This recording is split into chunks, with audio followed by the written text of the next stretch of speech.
What's going on YouTube? This is Ipsec. I'm doing download from HackTheBox, which starts off with attacking a file upload service. There is a file disclosure vulnerability that lets you leak the source code of the application, and so you can get the signing key of the cookies and become any user you want. With that, you can download all the files uploaded to the service, but it doesn't really help you that much. And there isn't a straightforward path to code execution. That being said, there is ORM injection, which is very similar to SQL injection, and the code looks very much like a Boolean based NoSQL attack if you look at it. Because we've done that 100 times on this channel, we're going to do a twist and use async IO to make it concurrent and speed up the attack. So instead of taking 45 seconds to get a hash, it only takes 10. The root step is really cool. It's one of the oldest vulnerabilities. It's a TTY pushback attack. Essentially, there is a root user that does SU down to a lower user, doesn't use the -p flag to assign a new pseudo terminal, so you can inject into the root session of that SU. With that being said, let's jump in. As always, I'm going to begin with an nmap, so -sc for default scripts, sv enumerate versions, oa output all formats, put in the nmap directory and call it download, then the IP address of 10.10.11.226. This can take some time to run, so I've already ran it. Looking at the results, we have just two ports open, the first one being SSH on port 22. Its banner tells us it's a Ubuntu box. We also have HTTP on port 80, running Nginx also on Ubuntu, and the HTTP title tells us it's redirecting everything to download.htb, so let's go ahead and add that to our host file.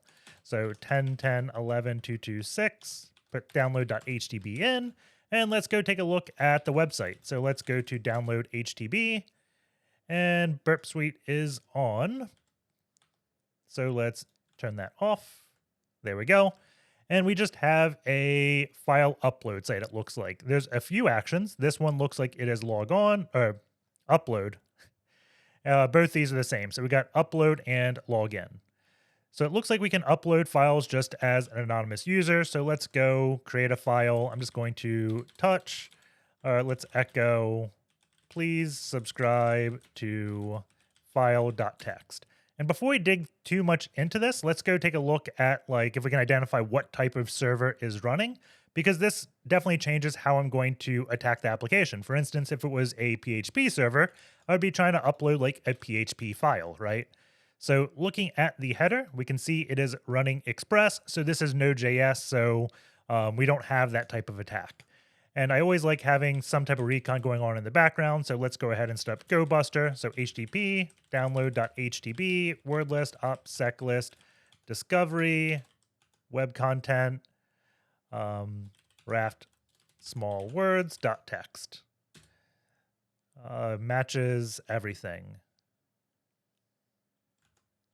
Hold on a second. If we get something that doesn't exist, oh, it's redirecting us saying 200 OK. So there is no concept of a 404. Let's see, does the content size change? It doesn't. We could like use fuff to brute force this and set the content length. Actually, let's do that because that's a good way to get around something like this. So we'll do fuff-u http download.htb slash let's see, fuzz word list opsec discovery, and I'm sure GoBuster has something because it's telling us the length right there. So there's probably a way we can filter on the length as well. But I always switch to fuff when I have this, and we can say filter size 2066. So that's getting us a GoBuster, I guess, or a directory listing. So let's see. We were at uploading a file, right? I just created the file. So I'm going to click browse. Let's go HTB. This box's name is download. Then we can do file.txt. Make sure I'm still on intercept mode. Click upload now. Let's see. Don't need that one. It deleted my file. Upload. And we can see what the upload looks like. So I'm just going to click forward. Now we're going to get a file page. I'm just sending things in repeater so I can go look at them. So let's see. If we go back to the repeater tab, we have the file upload, And at no point is it giving us that UUID. If I notice here, we have a UUID here. So I don't see that here, which means we probably can't control the file name, which prevents us from doing a lot of types of attacks. Like maybe we could overwrite a JS file in the web root or do other things, right? But since we don't control the file name, we kind of just ignore that altogether. We can just write files to the web server. Not interesting. If we do this files view, it looks like it's just going to show us information about the file. So I'm going to click on download, go back to proxy, put this over to repeater, and it is downloading. Let's see, let's file view. Okay. I was just kind of comparing the headers. We have 12 headers on that and 10 headers here. So we're adding a few headers. Let's see, probably like content disposition and things like that. So nothing really interesting there. So let's go and try for SQL injection, right? Because my first thought is it's doing like select file name from files where UUID is equal to this and getting me the file name. So I'm going to put a single quote in, and we get a 404 page, which is odd, right? Because every other time we tried to get a 404, we did not. Let's just turn this off to make it easier. If we do file / something, it says 404, but it actually returns a 200. Like this is no HTML at all compared to what we see. Let's refresh so you can see this. Like this is the 404 page that we just looked at. That's 200 and a lot of data. So this is odd. This is indicating that maybe the query is just getting a file off the web server, right? It may not be in a database at all. So the file name may just be this UUID. A good way to test for that is adding a / at the beginning of it. And because we're in this URL, we're not in a parameter. If we're in a parameter, then the / character isn't a bad character. But since we're in the URL, the / is used as a delimiter. So whenever you put a / in, you want to URL encode it. And a / URL encoded is %2f. I'm going to highlight that, press Control Shift U, and we can see that is a /. And the reason why I do a / is this is a good way to identify files, right? So I'm going to, let's echo pwd real quick. Or we'll just do pwd. And if I try to get file, I can do, I'm looking at fuff real quick. There's nothing interesting. So we can cat file like that. I can also put a / and we'll always get file, right? If we put a / at the end, that's when it's not going to be a file. So that's what I'm testing for here. And we still get it. So even if we put a / at the beginning, it's still getting the file. If we put it at the end, it did get the file. I did not expect that, honestly. So maybe it is replacing all slashes. If we do %2f here. So that is interesting. I wonder if that is a like express thing. We could also maybe replace a character with a question mark, a wildcard, or like regular expression D. Doesn't work. But right now I'm thinking this is a file. It's really odd that we can add a 2f at the end of this and it still works. But that may just be a quirk of Express, right? Like, for instance, in like Java, when you open a directory, you get the contents of all the files in the directory. Sometimes programming languages just have odd quirks, and you learn them out by just playing with things like this, right? So let's do .. and see if we get a file. We get not found. That is good. So let's do a few of these, and we're going to try like etc passwd, right? So I'm going to copy, and we can say etc passwd. And we get a bad request. So there may be some type of filtering in. Let's just slowly get rid of these 2f's. So after going up 2 directories, we get a bad request. Maybe like there's SE Linux or app armor preventing us from going outside of the web directory. I'm not sure exactly why. It could also be like a ch root and just not letting us out of the directory. So we can only go up 2 directories. So let's try to get files that are interesting to us. And since this is Express, I'm going to go with, I think it's packages.json. Let's go up 2 directories. Not found. Let's see. What is Express's packages file? Is it like package.json maybe? We need to turn rip suite off. Let's see. Express, package, file, Node.js. Let's see. Package.json right there. So let's try package.json. Not found. And there we go. We have a file. So the name is download.htb. The app is in app.js. And we can see all the libraries it uses. We have a cookie parser, cookie session, express, express file upload, nunchucks. This is going to be some templating. Prisma, I think that is like a ORM. So yeah, let's go to app.js and get the source code. So looking at this, I wonder if we should just download this. Let's see. Copy the file. We'll call, it's not intentions. This is download. I'm going to make a directory called source. And we'll go in there and save app.js. There we go. V app.js. Delete this header. Okay. So let's see, what do we have? We have a few other files. So we have routers, auth, files, and home. So we can see how the application's authenticating, how files are being stored. The download session cookie, I'm guessing this is the key to sign cookies.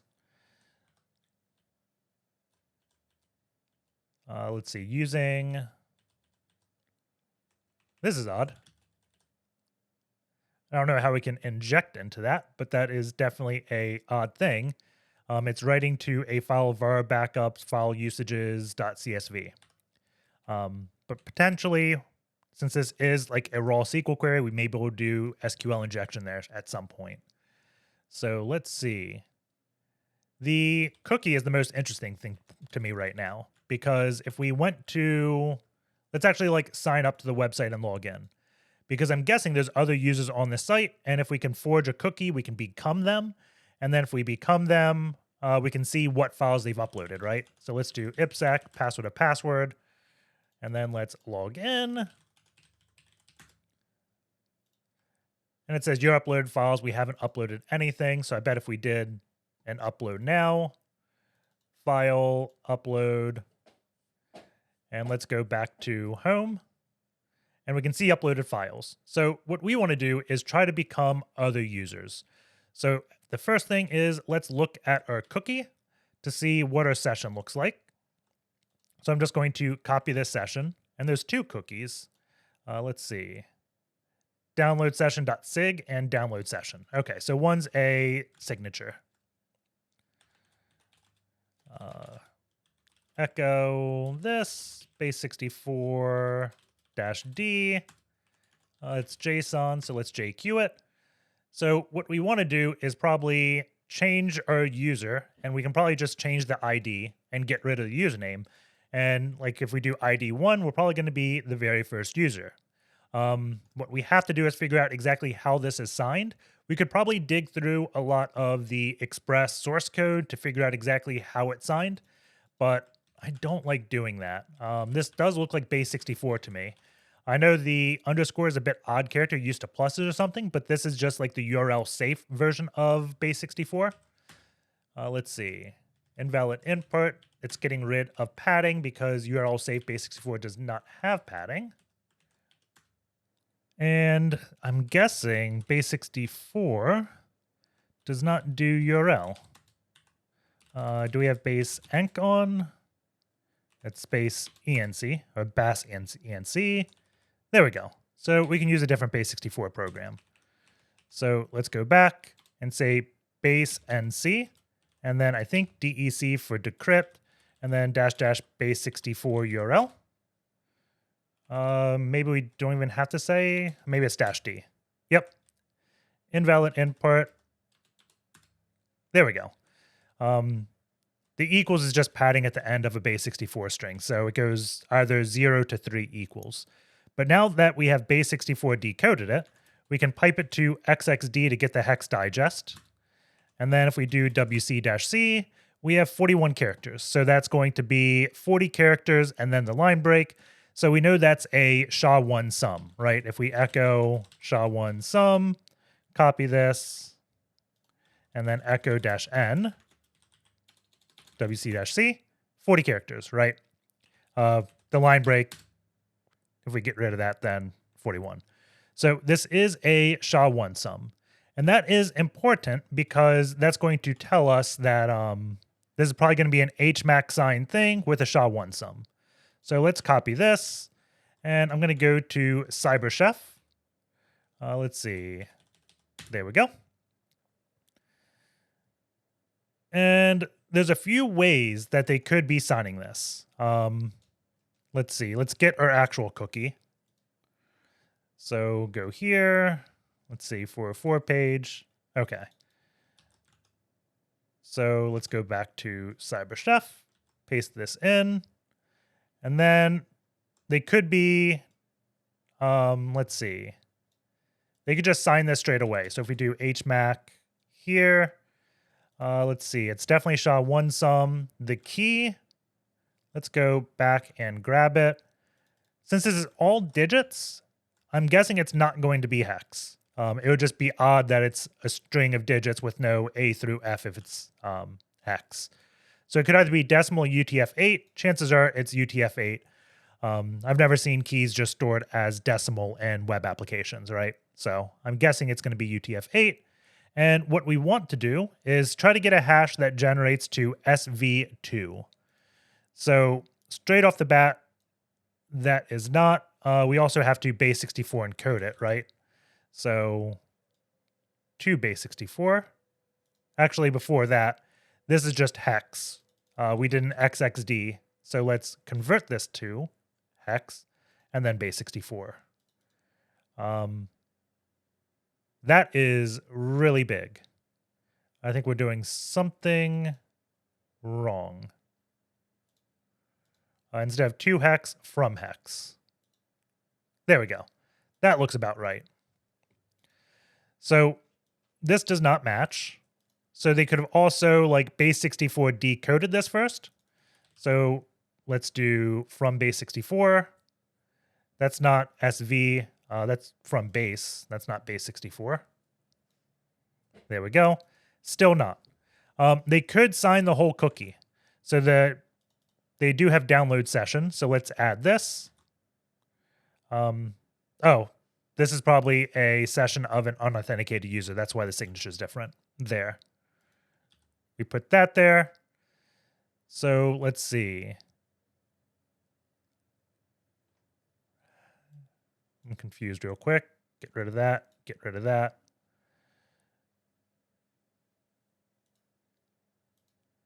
There we go. So what they're doing is they're taking the whole string. They're going to HMAC sign it with SHA-1. They're going to unhex it and then base64 it. So now that we know how they sign these cookies, we can make our own cookie and become other users. So let us, let's just create a file called exploit.py, open up VS Code, and we're going to attempt to become other users. So let's import the libraries we need. I know I need HMAC and hashlib. We'll also need probably base64. We don't need request just yet because all we want to do is sign a cookie, right? So it knows what we want. And let's put key on the other end. And then we can say key is equal to key. And we can just say key is equal to. Let's grab the key. So now we don't have to paste in the signing key every time we want to do something. It's kind of giving us what we want. I'll save that there, but what we want to do first is we're going to pass in the message, And we're going to pass in the message where it's not base64 encoded, right? If I grab this, we can take this string and then echo base64-d. We're just going to pass in this object, right? So we'll have to base64 encode it. So let's say message is equal to base64 dot URL safe encode message. And let's call this cookie. And then we can say, we'll call it cookie value. And then cookie is going to be equal to the download underscore session, I think it was. Let's see. Download underscore session equals plus cookie value. And now we can sign it, right? So we're going to return that signed. We want this to be a SHA-1. And then we can just print sign. And then let's grab this blob. Okay. So if we run this, what do we get? Bytes like object, not string. We want to encode this. And then this cookie value is also going to be a byte, so we can make that a byte. Let's see, key. This probably has to be a byte, right? Key is bytes, so we can do key.encode. Cookie is already a byte. That should be fine. And I'm just going to execute it in a terminal because it's a little bit quicker. So we just get straight hex. So what we want to do is base64 encode that, right? So we can say signed is equal to that, and then return base64.url safe encode. Then signed. I think that's probably already a byte object. It is not. Encode. That is not what we want. Let's see. Oh, we don't need to convert it to hex because we just want to assign the blob, right? In CyberChef, we did the HMAC signing and then went from hex to a blob to base64, I think, right? So let's just skip that one step. Run it. What is this? Signed. Probably just .digest. So .hex digest converts it to hex. .digest just gets the raw blob. Then we encode it. What line was that? Okay. So since we just got the raw blob, it is now a byte. Yep. There we go. That looks right. SV2. That is what we had wanted, right? SV2, CTWO. Yep. The only thing is, I think we strip equals. Most things in like web do not like an equal sign, right? So let's look at this. The signature does not have equals. So we can just replace. Let's see. Let's decode it first. So that takes it from byte to a string, and then we can replace equals with nothing. So now when we run this, we just get our signed blob. So now we should be able to become other users. We could just guess and change this object around to become another user, but why not actually look at the source code? Because we do have a file disclosure. We want to go to home. So if we search for routers slash percent to F and home.js, we should be able to find the query how it does it, right? So files, and then it's doing await, client file, find many, where author. And this is just going to be anything. So I guess it's kind of like NoSQL injection, right? Because it's just passing in our raw thing, we can probably put anything we want. And by raw, I mean, it's grabbing user and it's got this object, right? So it's translating this object to be where ID is 16 and username is equal to IPsec. So I bet if we just change this to get rid of the username and say ID is equal to 6, and we run this. So let's see. Like this. And there's one other thing I want to print out, right? Let's see. We got the sign. Let's return 2 things because we actually want the cookie as well, because I'm just going to copy and replace it in Firefox. So let's give cookie and that.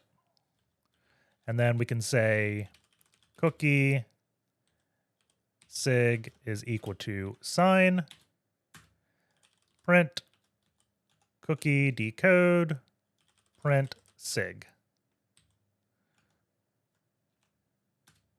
There we go.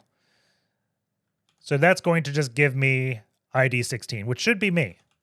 So let's copy the signature first. And then we can copy the download session.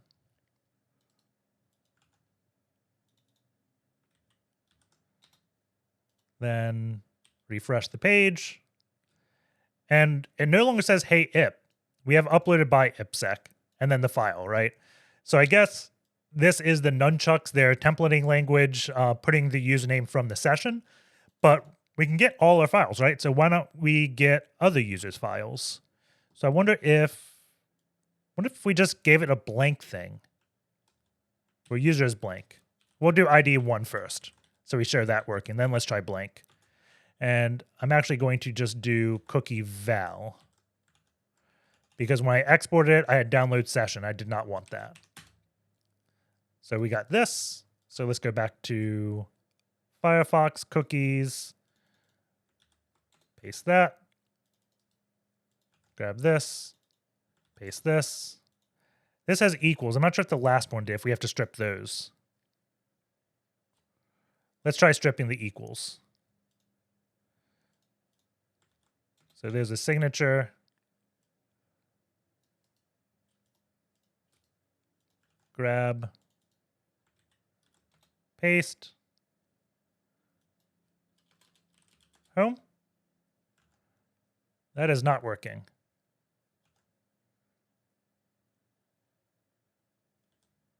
Oh, we need to put ID. That's how we had it, right? Yeah, ID was in quotes.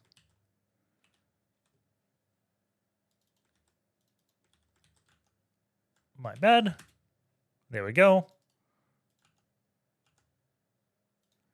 Cookies. The sign.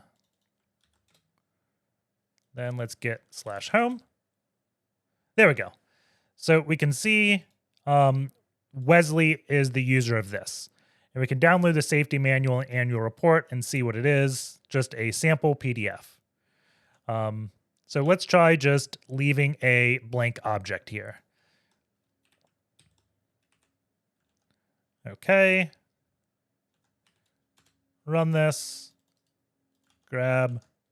There's got to be an easy way to just like automatically input this cookie.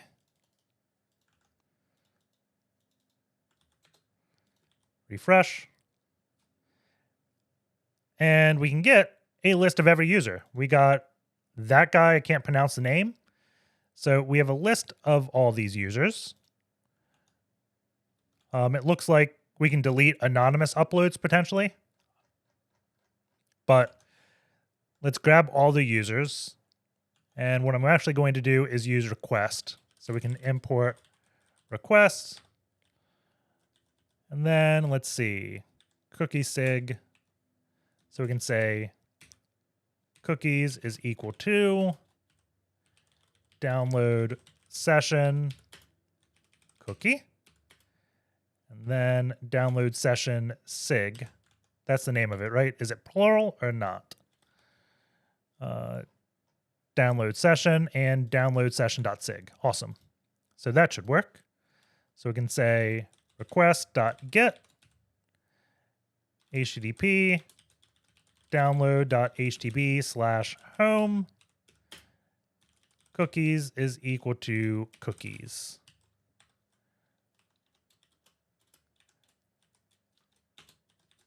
Print r.text. Set object.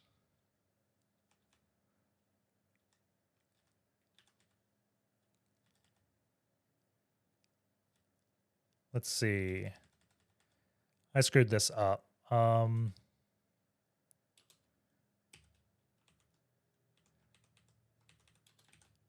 There we go.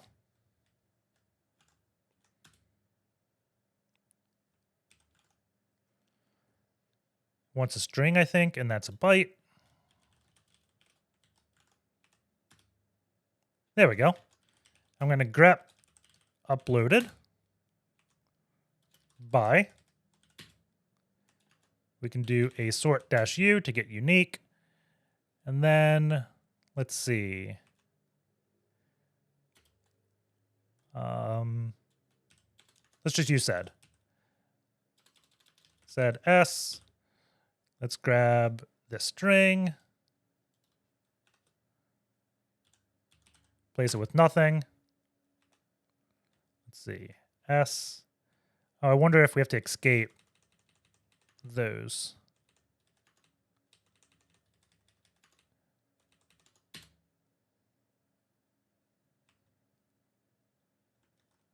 Let's see. There's probably a better way to do this.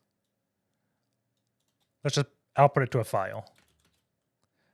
Users.txt, v users.txt, dw 1, 2, 3, 4, 5, 6, 7, 8, 9, 10. So I do 10 dw, it'll delete all that. And then we can do search and replace for br.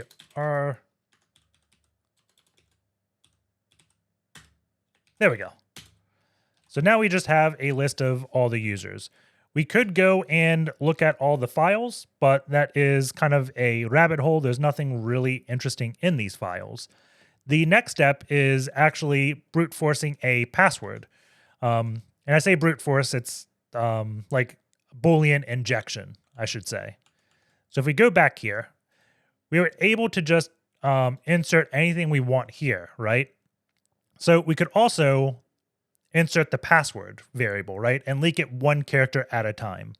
There's two things we're going to have to figure out. Number one is how the password is stored. Is it just plain text or hashed? We don't have to find out, but if we know it's hashed, then we eliminate a lot of the character set, right? Because we just have to do hexadecimal versus the entire ASCII, like uppercase, lowercase, things like that. So let's find that first. Let's see, this is going to be called home. I want to say it was like auth.js in the routers. I renamed the tab and I just went back. Oh, well. We can see hash password is going to be MD5 sums. So we know it's 32 characters and hex. So we'll say char set is equal to A, B, C, D, E, F, 0, 1, 2, 3, 4, 5, 6, 7, 8, 9, 0. There we go. And then the other thing we wanted, exactly what query that is. So if we went back to home, this isn't just straight SQL, right? So they're using something called Prisma. So let's search Prisma queries, maybe Prisma API query, and see what it is. Because all we need to do is find like wildcard characters alike or something like that, right? So Prisma API reference. So let's see. looking through. Maybe if we go by where, because that's where we're injecting. There is ends with. There's contains. There's probably a starts with as well. Starts with. There we go. So this is how we can do it. Let's go back to this. And this is where we're injecting, right? So we can say the user password, and then how do they do starts with? Starts with. Is it really not in quotes? Okay. And then our password is password, right? So we can do echo password MD5 sum. And I'm guessing our password in the database starts with 5. So we can grab that. Let's see. And I think that will be fine.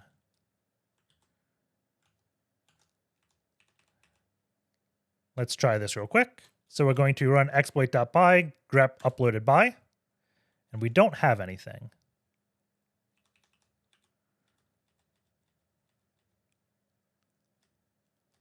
I wonder, we probably have to make it another dictionary.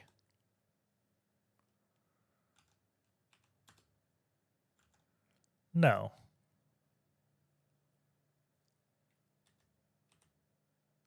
Let's see.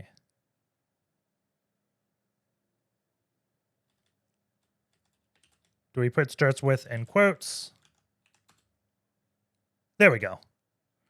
So we had to put starts with in quote. Let's see. If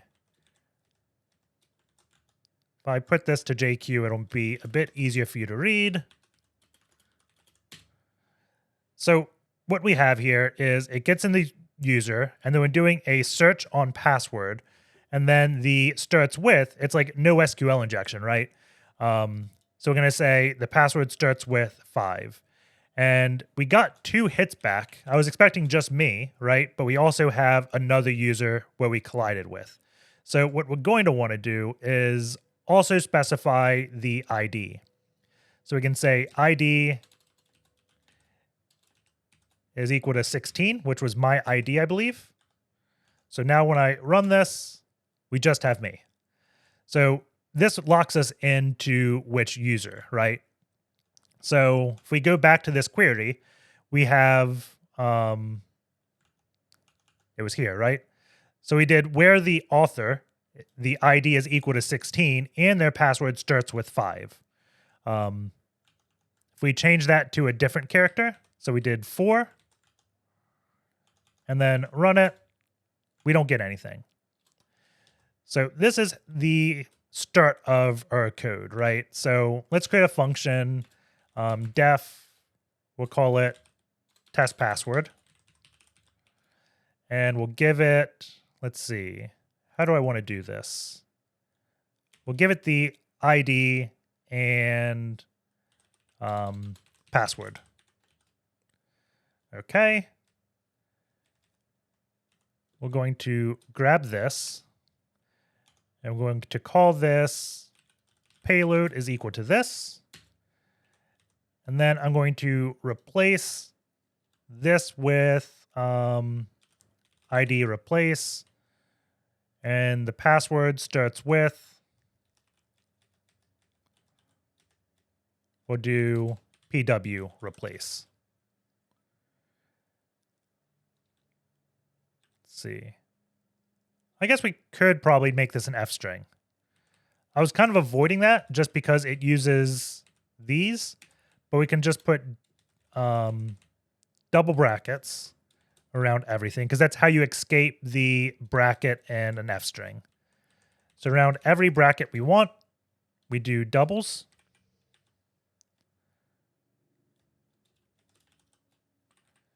I hate the IDE adding something for me. And then we want to do 3, 2, 3. So that should be 6. 1, 2, 3, 1, 2, 3. Okay. So here we can just say password. And here we say ID. And then let's just return the payload and let's test this real quick. We can comment this stuff out. Print test password 16.5. Run it. JQ dot. And this looks fine, right? This is very expected what we want. We have the ID of 16 and the password starts with 5. So that should be fine. So after we have the password, we'll have to sign it. So we can just do cookie signature is equal to sign payload. And then cookies is equal to this. And now we make the request. Okay, so what we're going to have to do now is identify if the request was good. And if we see a uploaded by, because that's what we're grepping for in our terminal, we know it was successful, right? So we just want to look for this string. So if in our.text, we can return true. Else, oh, we don't even need else. We can just return false here.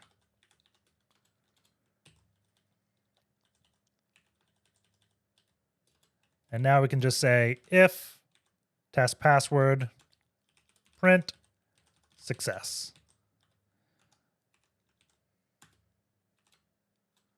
We run it, we get success. If this was not 5, it was 4.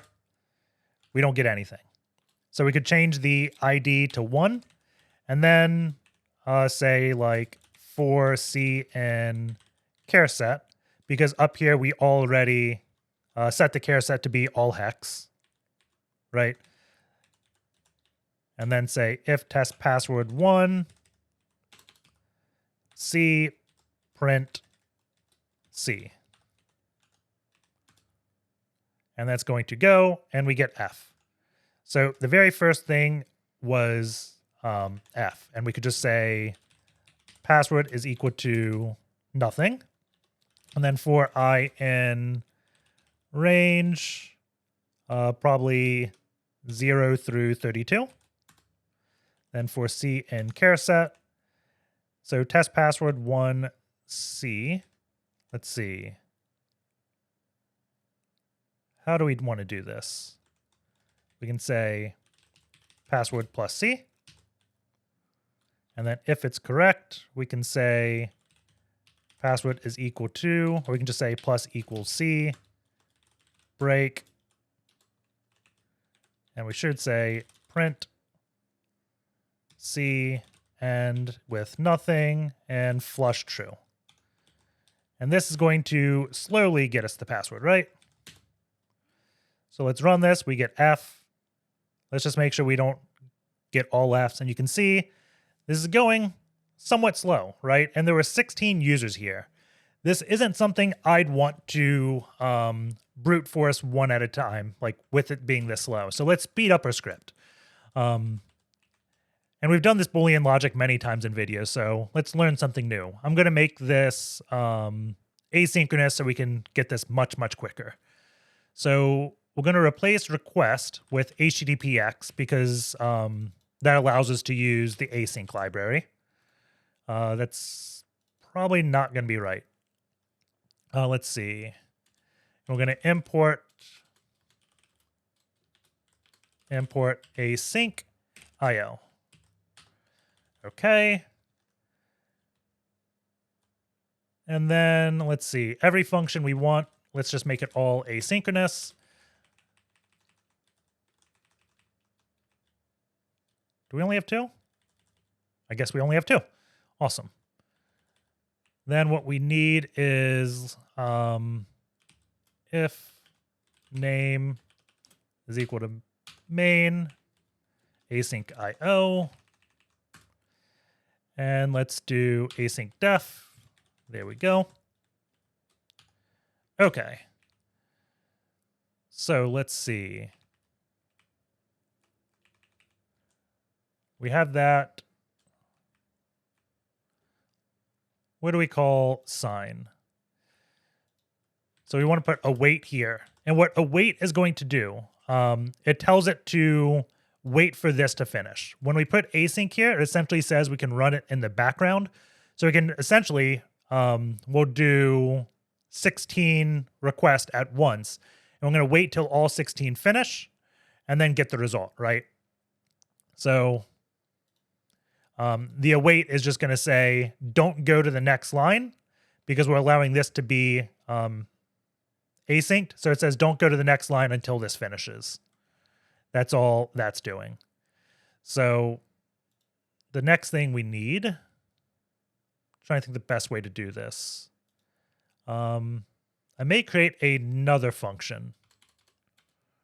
So we got test password, async def. I'm going to say guess character. And we'll say that with password. Okay. And then we want to do async with HTTPX, async client as client. And test password is now going to accept client. And this is client.get. And we need to await that because we don't want to run this uploaded by until this finishes. So we can create our tasks, and then we can say for C in char set.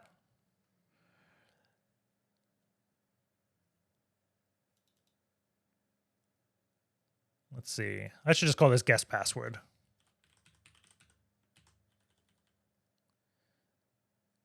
And I think that is fine. We want to test the password. Yeah. That's good. And then we say results. We're going to wait for all the tasks to finish. I'm going to say for result and results, if true. Let's see. So I'm going to return. Let's see. Do we do password here? Return password. So if result, then return result.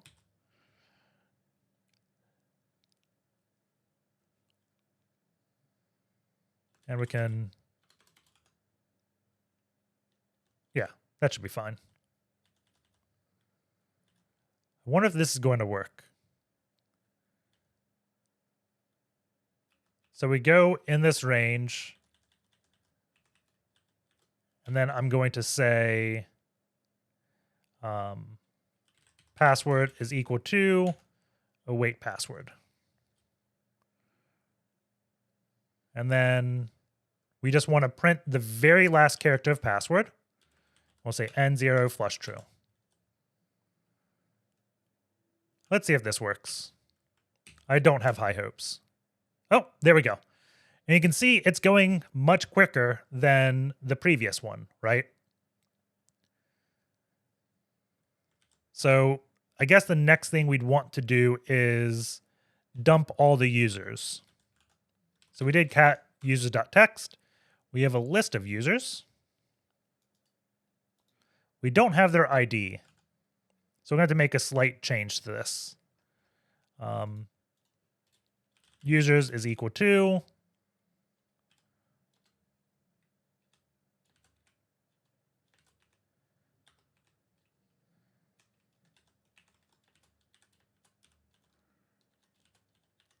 this is a pain. I should have done this in Vim with a macro, but I'm so close. There we go.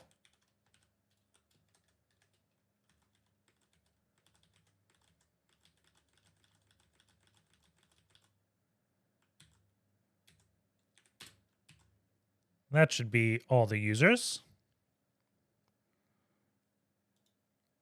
Okay, so how do we want to do this? This is going to get the password. So we can say for user in users. And then print user. Let's do F user like that.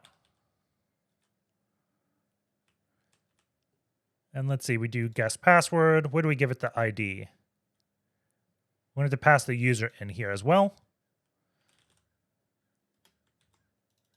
Okay, guess password. We gave it a user. Test password. User there. We can rename ID to user. I think it was just user. Was it username or user in the payload?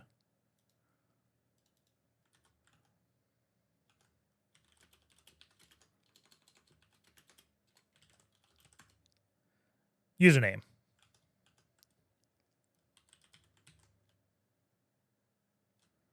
Okay. So we're going to guess the password. We go here.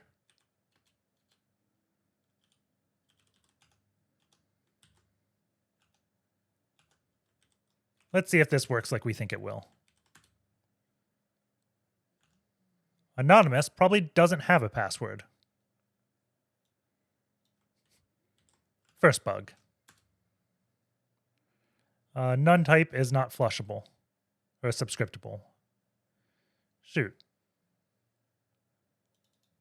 Probably 61. Where did this error at? It's got users.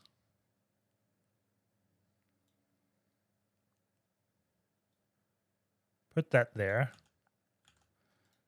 Let's F5 and run in here.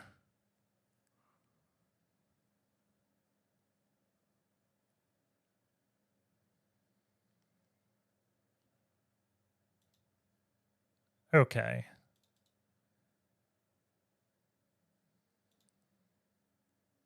So did password finish?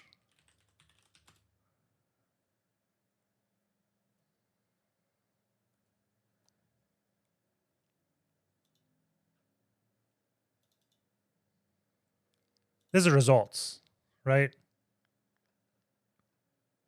Guess password, no.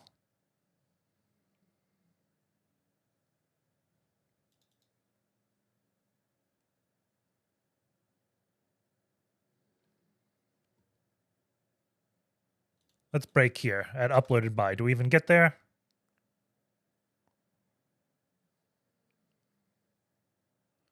There we go. Let's see, what is our.text? Redirecting. So we have the payload wrong. Because we don't have the username in quotes. The ID was not in quotes because it was just an integer, but the username is in quotes. There we go. So now it's working. It's threaded. It's a little bit quicker. We could make this go even faster if we want to do multiple characters at a time, because if we go over to the client, if we search like wildcard, I don't know where I saw it. Let's see, %. If we look through the documents, we would see that a asterisk is equal to %, and then a period to match a single character is equal to an underscore. But I don't think we have to get that involved in threading in this video. Sure, that wasn't easy to follow anyways, and We're losing the oh no, we're not. I did a -n. Awesome. So that is an MD5 sum. I'm going to let this finish, then we're going to dump all the hashes out. So I'm going to pause the video. Okay, so now that this is done, we can just go over to like CrackStation and crack it. We could also do hashcat, but since it's all MD5 sums, I typically just use CrackStation for it. It doesn't accept the username colon format, so let's just do passwords.txt, paste this in, cat it, and we will split it upon the colon. So we have a list of MD5s. Grab this, go to CrackStation, paste, I'm not a robot, crack, and we get 2 hits found. Password, which is our password, and then we also get this one, which is Dunkin' Donuts. So let's see whose password this is. So if we just grep that, whoops, there we go. On passwords, we can see WESLEY. So we can try like SSHing as them. So SSH WESLEY at 10.10.11.226. And then password Dunkin' Donuts. And we get logged in. So before we go to the next step, I do want to just quickly go over the code again to explain how it works. And hopefully for the 3rd time, I do a better job explaining it than the other 2. So we use this async, and what that allows us to do is run things in the background or run things concurrently, right? And then whenever we do await, it means we're going to wait for it to finish. So this guess password function, this is going to guess a character of the password. We call it 32 times, but every time we call it, we wait. And we did 32 because it's an MD5 sum. So there's 32 characters in it. So when we call get password, it's going to create this async HTTP client. This is just like a version of request that we can call with async and await, right? And then we're going to create 16 jobs, right? Char set, this is going to be the hex, so A through F, 0 through 9, right? So we essentially create 16 jobs and we say, okay, we're going to wait for all those 16 jobs to finish, and I'm going to gather the results of them all and then put them here. And then we loop through the results, and if it's not false, then we're going to record it. And only one of the 16 is not going to be false, right? That's going to be the correct character for the password. So the test password function, we're just going to do an await to sign the payload. This is creating it, where we're going to say, hey, we're going to sign a cookie. We're going to say we're this user and our password starts with this, right? And then I'm going to wait for that sign to finish. We may not need to because this is so quick, but better to wait than not. And then we're going to call create the cookies, and we're going to make that HTTP request. And if uploaded by, this means the login was success. The other thing we probably could have done that would have been better is instead of uploaded by, we looked at the code, right? Because if on a successful request, it returns a 200. On an unsuccessful one, I want to say it was a 302 and directed us back to the login. That'd be a much better way to do it than uploaded by, but when we were coding, we were kind of in a rush, and that was what worked, right? And then we return the password if we have that, right? So in our sense, it could be like r.status code, is it? Yep, is equal to 200. And that would do the same thing. We'd probably have to disable redirects here. I'm not sure if HTTPX defaults to allowing redirects, but if we redirected, it would redirect us to the login, and the status code would be 200. So whenever you look at status codes, make sure you disable the redirection, right? But once we have a password, it returns. So that's how it works, right? We just go for each character, start 15 or 16 jobs, whatever A through F is, or 0 through F is. And then at the end of that, we look for which job was successful and move on to the next character. So now that hopefully you understand that, we can go on to the next step. If you have questions, let me know in the comments below. I'll look over them all, try to answer them in the comments. If I can't, maybe I'll make a separate video doing some Python scripting with async. And maybe we'll just do Golang because I like doing concurrent things much better in Golang than Python. But that's enough of that. We've done that probably for like 30, 45 minutes in this video. So let's go to the next step now that we are WESLEY on the box. So the first thing I generally check for is just sudo rules. So let's do a sudo -l and then Dunkin' Donuts as the password. and we can't run it. So the next thing I generally go to before I do like linps and things like that is a ps-ef-forest. That's going to show me all the processes on the box and makes it organized in a easy to read way. And we can see right off the bat, we have a lot of SSH connections. Almost every 2 minutes, we have root at naughty on an SSH. So let's see what time it is now. 2:03:52. I'm just going to run it right at 4, right?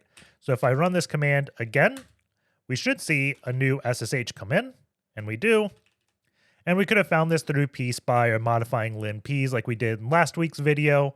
I forget exactly which one that was, to disable fast mode, right? And just look at the processes running every minute. But this was easy enough to spot with a ps command.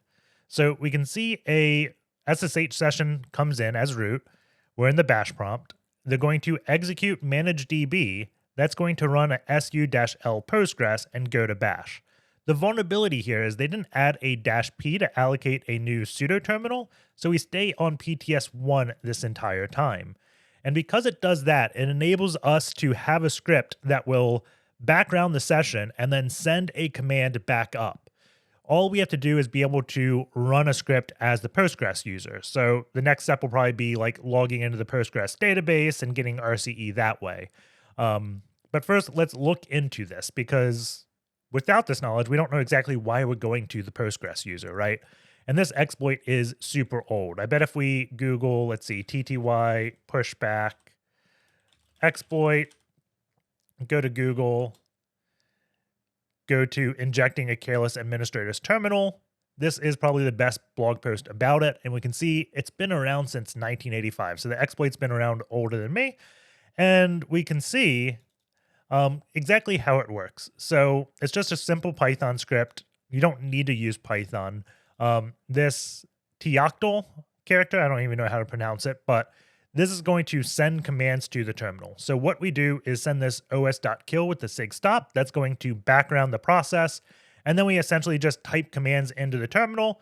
And since we backgrounded the SU process, now we're the previous user and we can type commands.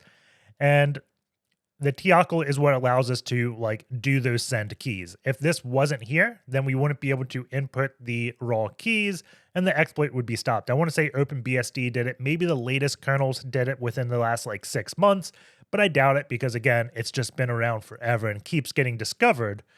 And then people are always surprised with how old this exploit is. So let's just copy the script and do a quick demo, right? So I'm going to do a sudo su dash, and then we can do an echo this, and that's going to echo my current PID. So now when I do a ps-ef-forest, we can grep after 3 before 3 on this. We probably don't need the after, actually. We can probably just do before 3. There we go. So we can see this is my terminal. And then we will do a sudo su bash, and the whole time my PTS is staying as 4. If I did a -p, we do the same command. We can see the PTS does change. And this is what's going to prevent the script from just sending the raw keys to the parent process, right? And I'm going to keep this good session because it's not really impressive if we remove the -p, word the root terminal, background, and execute commands as my low priv, right? We're going to go the other way. We're going to go from high priv to low priv. Or, yeah. So I'm just going to do a su dash. So now we are su dash ipsec. And if we do ps-ef forest grep b3 on this, we can see I started as root. Now we downgraded to ipsec, and I'm still on PTS 6. So I'm going to create temp.py. We're just going to drop this script in. We'll do python 3 temp.py and say, who am I? And we can see exactly what happened. It backgrounded the terminal and then ran who am I. We could FG to foreground the terminal and go back. You could also clean up the script. Let's see, v temp.py. If we go back to the blog post, it said, let's see, if we wanted to be really sneaky, we can do a CMD as space. So this means when we do something with the space, it's not going to go in the history. So if I did echo, please subscribe, and we put a space here, I hit up, I'm still temp.py. If we remove that space, it's in a history, right? So that's why they have that first space there. Then I think this is going to kill the history. I don't know exactly what +O does on it. Then we're going to run the commands, send a new line. Then we're going to foreground and then reset the terminal. And then it also says we should wipe our payload from bashrc. Right. But let's just take the lazy way instead of doing all of that. And after this, let's see, we can say we send the new line. Then we can say FG, new line. And I guess we can type reset. New line. So now, when I run this, we get my session back. That kind of hung a little bit. I didn't exactly like that reset. Let's see, v temp.py. Instead of reset, let's just do, is it clear? Yes. There we go. That's a bit quicker. So that is the exploit that we want, right? If we did a pseudo terminal, it would not work. So let us go back here, and we want to figure out exactly how to get to the Postgres user. And to do that, let's just look at exactly where Postgres is listening, or not Postgres, the web server. We're listening on port 3000, so let's go in Nginx, sites enabled. Let's grep everything that has a comment.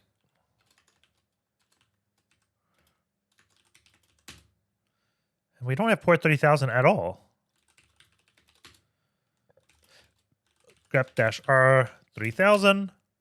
It is in the default nginx.conf. I don't know why it's in there, but okay. So that's just going to go to port 3000. The root is var www app, so that's probably where it is.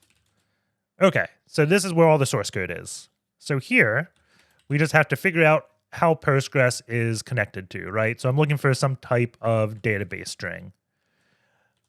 And I don't see it here. It's doing that weird copy. I guess that's hinting at we can write files. Let's see. Or maybe that's how we get command execution. But let's go to, we have app.js, routers, auth. This is how it authenticates. Requires Zod. So we log in, we have login validator. Login validator is Zod1 default. So I guess this is just making sure the username's between 6 and 64 characters. That's probably for both username and password, I would guess. But I don't see it connecting to the database. No. Let's grep-r database. Database URL. I'm guessing Prisma 2 is configured to pull it from the environment variable. Unfortunately, we don't have a .env file. Normally, environment variables are done through .env files in the web application. Let's do psef grep on node 878. Can we go and proc 878 and get env from there? Let's see. Environ. Only www data can read that. So we can't read that. It could be in like systemd. Let's see, ps-ef grep. Let's just do forest again. 878. Okay. Let's see. It's not telling me the systemd process. Let's just go etc systemd. It's probably in system grep-r node download. We can see right here. So cat download site service. And there we go. We have the Postgres credentials.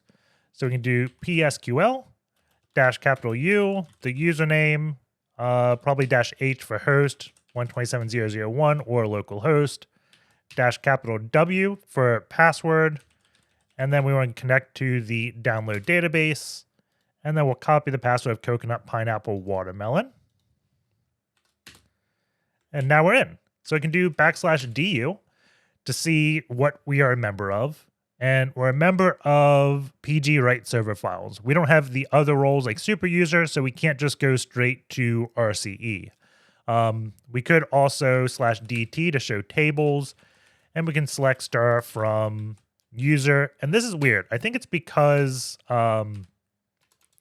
user may be a keyword. Like we're selecting star from the list of users who we are.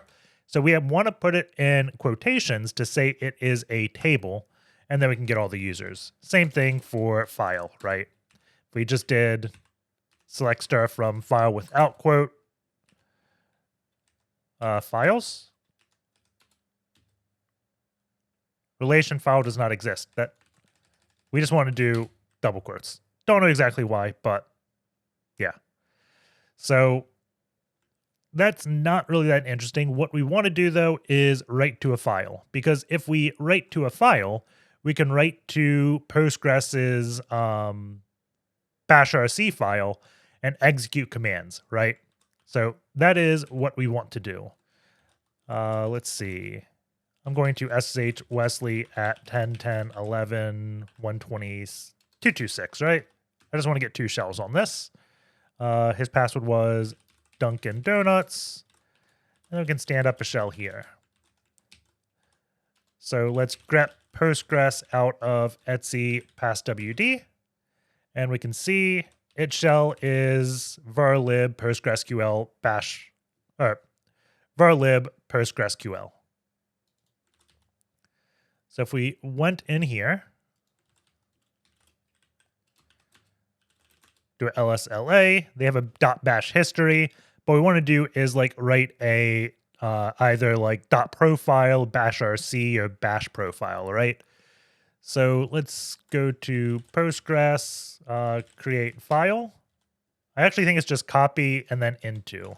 If we did copy, select one, into dev shm test. Is this it? No. Save results of command to a file. We don't want /o. I guess we could have done that. Let's see. Copy 2.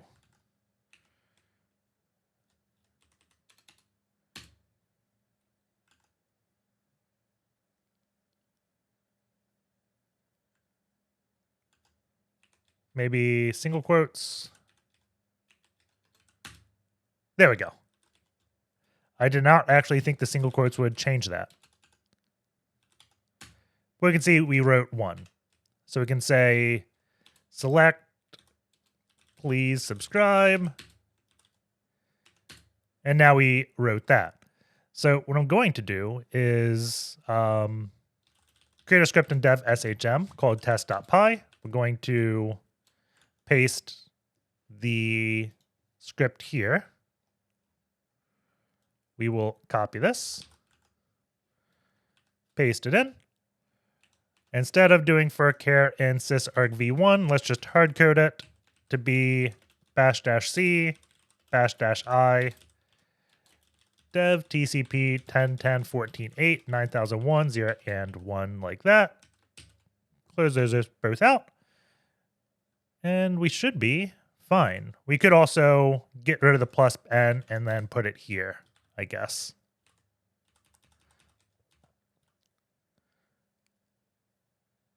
There. I don't know if we can, because the way I did the quotes. Let's leave the \n in single quotes. chmod plus x test.py. Okay. So now what we want to do is write dev shm test.py to the directory. So var lib postgresql, and then I'll call this, is it .profile I said? Okay. If we look, we do have a .profile. We can also say bashrc. And then what we want to do is wait the 2 minutes, because it looked like every 2 minutes that SSH session came through, right? So let's do a date, and I'm going to sleep for 90 seconds, then we'll resume. Okay, it's been almost 2 minutes, and we never got the hit back. That is odd. Let's do dev shm test.py.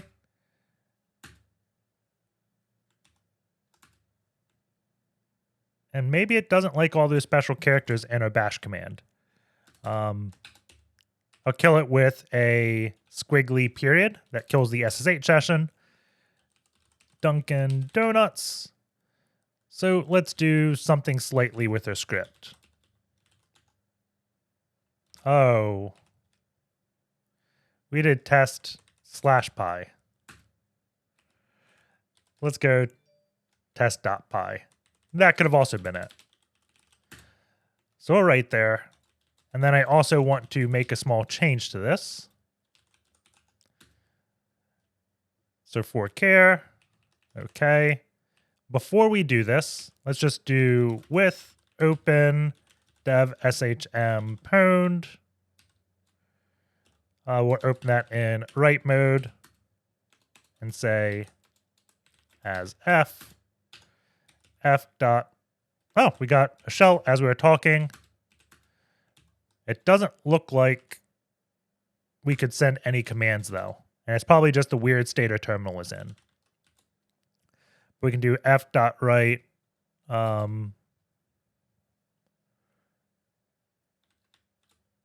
Please subscribe. I was going to write the username, but that's easy enough. Okay. So instead of the command, let us cp bin bash to temp bash, and we can do chmod 4755 on temp bash. I think that one will work. We save it.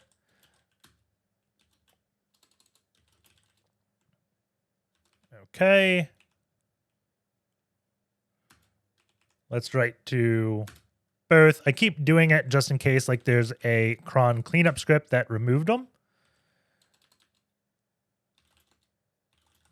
Let's go cd dash, and then from here, var lib postgres. So we have both files there. You can do watch-n1 dev shm. And when we see pwned pop up here, which we did as I was talking, we know the script ran. So now I can go in temp, lsla. There should be a bash. There is. And we have the set UID bit. So if we do /bash-p to do privileged, we can see our effective EUID is root, which lets us go in root and get root.txt. So hope you guys enjoyed that. Hopefully the whole TTY pushback exploit makes sense. So that'll be it. Take care, and I'll see you all next week.